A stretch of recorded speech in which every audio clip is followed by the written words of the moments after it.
Olá pessoal, sou o professor Rogério do canal Conta que eu te conto e nessa videoaula vamos falar um pouco sobre os castelos medievais, sobre as características da cavalaria até a crise do século XIV que pôs fim definitivamente à Idade Média. Então, vamos lá para o vídeo?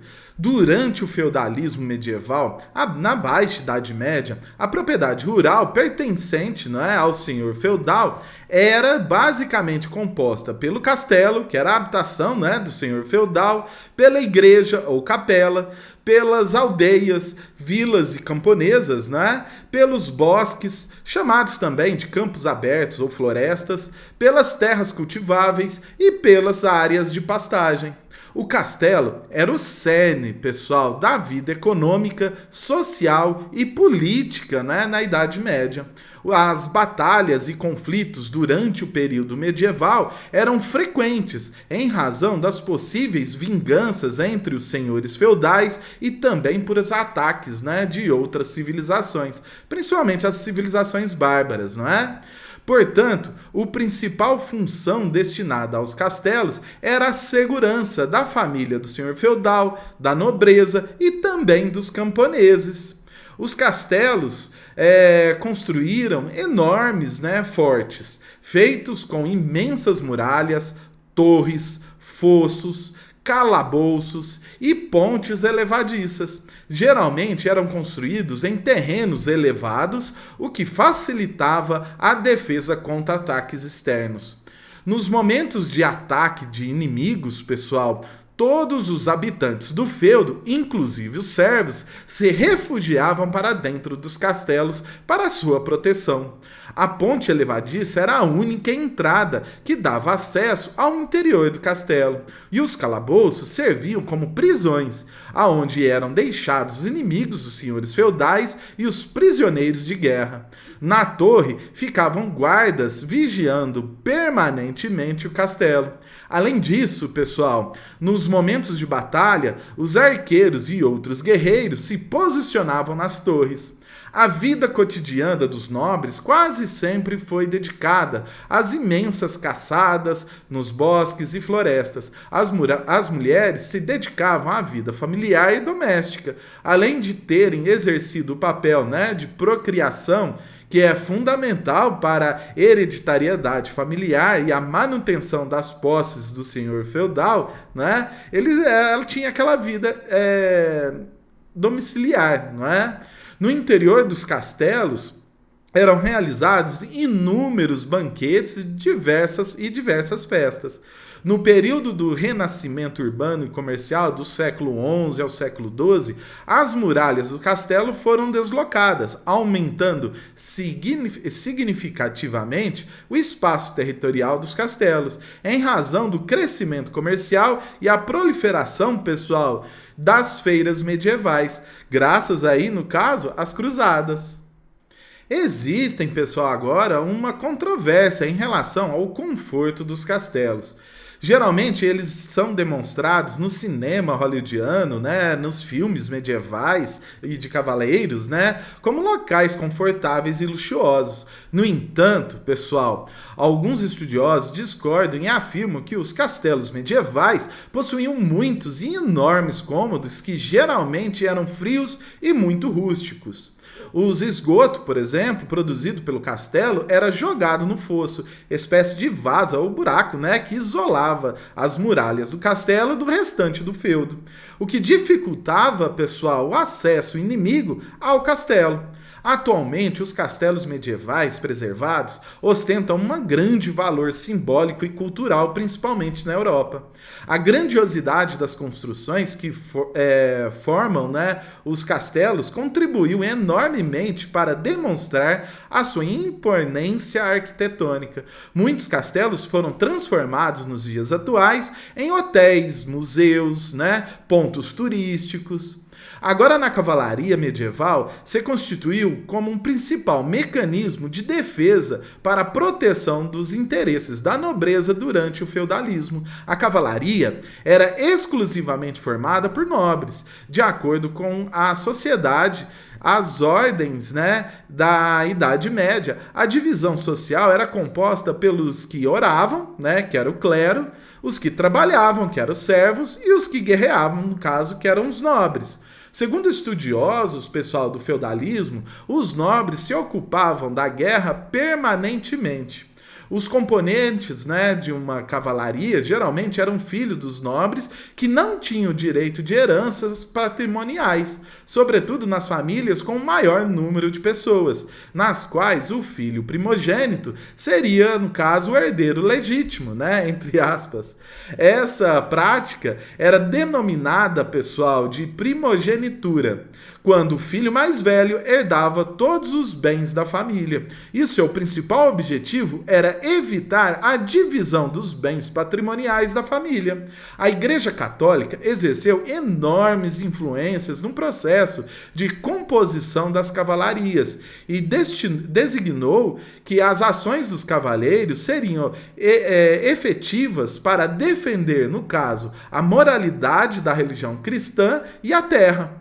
Para que um nobre se tornasse cavaleiro na Idade Média, era preciso, pessoal, realizar uma cerimônia religiosa seguida por um juramento, em que o cavaleiro se comprometia, pessoal, a seguir os princípios da fé e da moralidade cristã.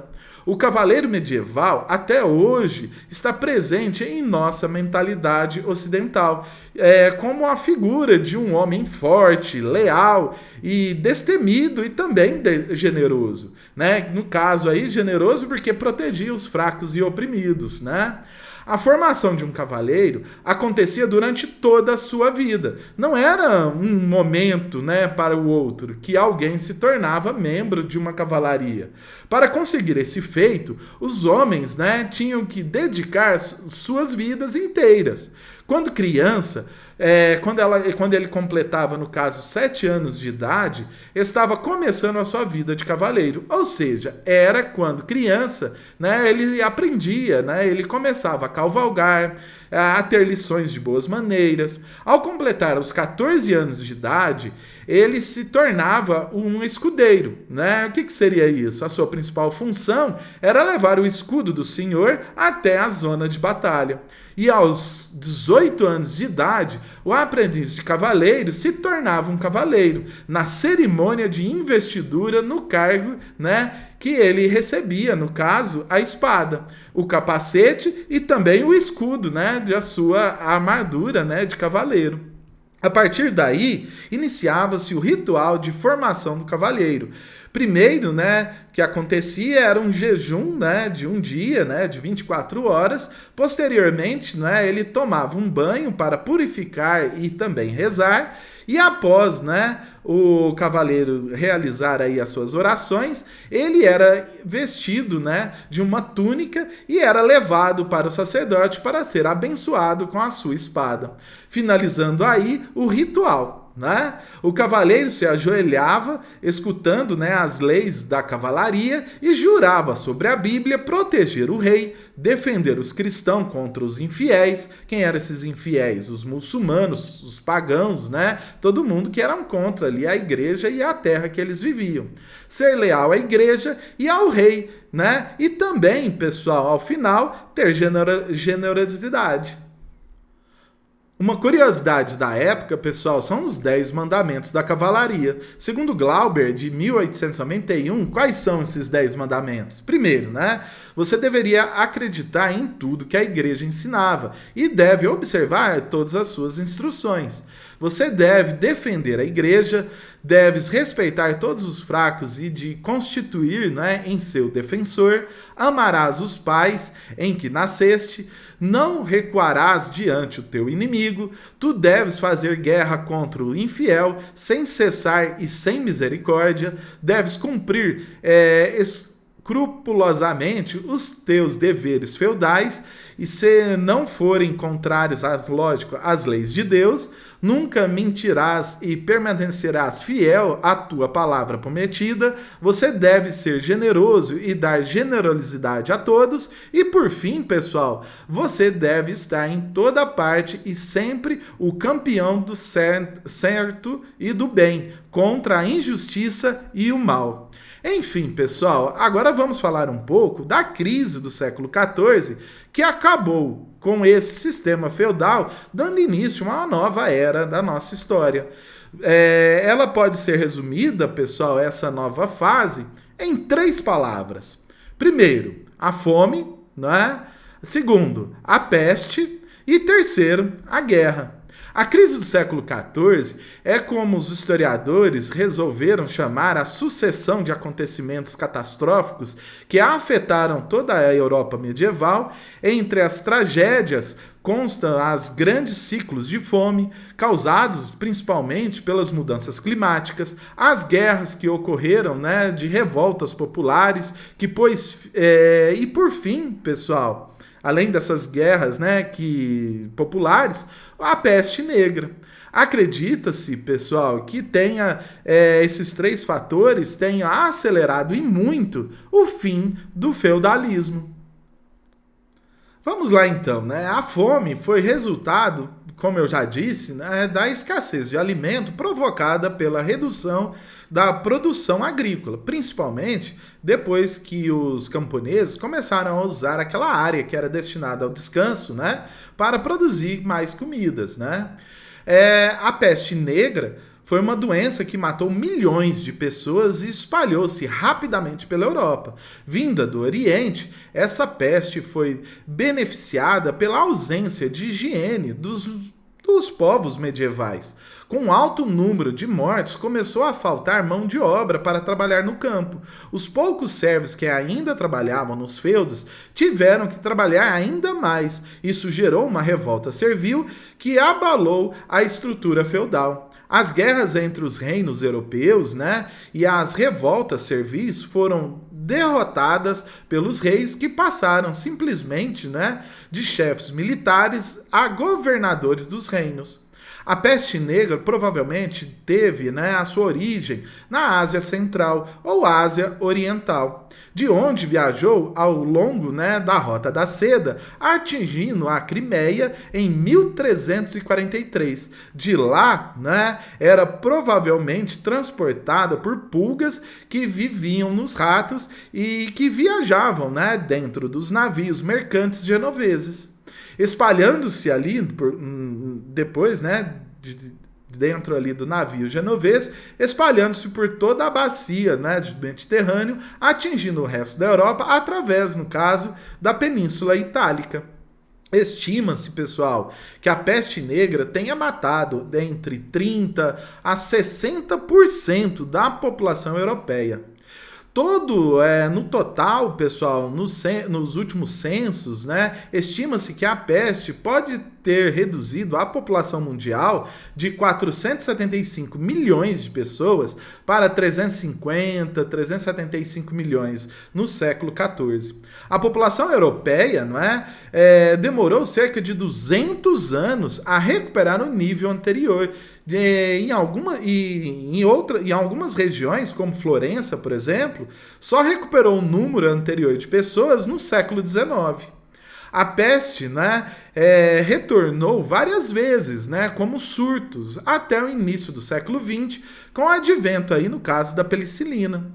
O século XIV ficou marcado também pelo aumento da violência por meio das guerras. O caso mais notável, pessoal, é a Guerra dos 100 Anos, conflito entre ingleses e franceses que se arrastou, de 1337 a 1453, totalizando 116 anos de guerra. Um fator importante é que as guerras desse período incorporaram avanços tecnológicos, como novas armas, como os canhões. Então, assim, a destruição, dessa Guerra dos 100 Anos foi bem maior, do que as guerras anteriores. E o aumento da pobreza fez com que muitos miseráveis, se dedicassem à guerra como uma forma de sobrevivência, passando a oferecer os seus serviços como mercenários. Segundo o historiador Jacques Le Goff, muitos homens formavam grupos militarizados, oferecendo seus serviços para cidades ou reinos locais, enriquecendo, e ganhando prestígio. Houve também, pessoal, reinos, né, que privilegiavam e optavam por profissionalizar os seus soldados, criando exércitos regulares que ficavam à disposição dos reinos, como o caso dos franceses. Esses soldados ficavam disponíveis integralmente ao rei e recebiam, no caso, um soldo pelos seus serviços. As mudanças na Baixa Idade Média levaram a Europa Ocidental à crise.